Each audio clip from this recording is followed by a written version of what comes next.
7 sal di ser kareseta şengalere derbas dibin. Lê êşeke di dilê Kurdan de sar nebûye. û di dawî di asta navdewletî de wek jenosaydê hate nasandin. Çarenivîsa Kurdên Êzidî di nav kampa Holê de mijara dîbeyteke tora medyayê ya Rûdawê bû. Bi amedebûna sê keçên Kurdên Êzidî ku ji nav kampê rizgar bûne. Daişê di destpêka tebaxa 2014 de di encama êrişa li ser şengal û derdora wê de 6417 Kurdên Êzidî revandin. Heta niha nêzîkî 3505 kes rizgar bûne û nêzîkî 2707 kes jî cihê wan nediyar e. مالك بو وقالك تعدل ما هاتا كرن كتشليدان وتشبرتشيبون وتش زلموزوري طبعا اغتصاب افياكا هتا دني نايش بير كرن شرفونا موسى زلامايا وزل كل عائلة كيد عايشين طبعا بام جارنا تشوز مقرد وانجي نادي فتكرنوكا يعني زلبايا كيبوم هتا تالي او مرن Cekdarên Daişê piştî kontrolkirina şengalê keç û jinên Kurdên Êzidî revandin û veguhestin navçeyên din ên li jêr desthilatê xwe de. Di adara 2019 de Hesedê baxwez wek navçeya herî dawî di destê Daişê de li Rojhilatê Firatê kontrol kir û bi hezaran jin û zarok ên wir veguhestin kampa Holê.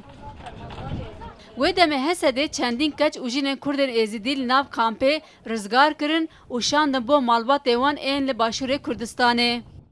2014 سێ ئەم کەنە دەستێ داعشدا ئەم gelek dera gêran Tilehfer û Mosil û Sûriya jî taliyan çûne kampa Holê.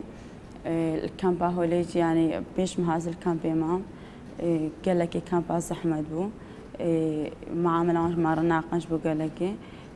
وهر التفكير وان نفسه يعني جيني داعش هر تفكير جي نفسه زلامة داعش هري دوانجي هري نفس التطبيقة ونفس تفكيره وهر يعني او الهي فينا روجا كيكا داعش بقري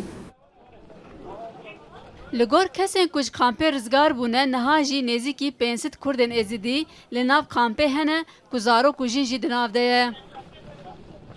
Lê ji tirsa jinên Daişê yên kampê newerin nasnamaya xwe eşkere bikin. Nûnerê Mîrê Êzidiyan dibêje piraniya kesên li kampa Holê ne jin û zarokên çekdarên Daişê ne ku heman sîstemê vê rêxistina tûnrev li nav kampê birêve dibin û pirsgirêkan çê dikin. û heta niha jî çend caran xelk kuştine. 26 Heyvadû 2020 سردانا سوريا كر أشوم قال مالا إزديار رونشتم سرفي موضوعي راستي تاریکارن هەتا نەوەوان 410 وێت ڕزگار کرین 170 شوان ژنن 205 شوان 240 شوان ئەوێ دینە زارۆکن. Di sisiyê meha 8 2014 de Daişê êrişî ser şengal û derdora wê kir û komelkujiyeke mezin pêkanî. 360,000 kes koçberî Herêma Kurdistanê bûn. Di wê demê de navçe li jêr desthilata Daişê de bû. De encam de 68 mezargehên pîroz ên Kurdên Êzidî jî teqandin.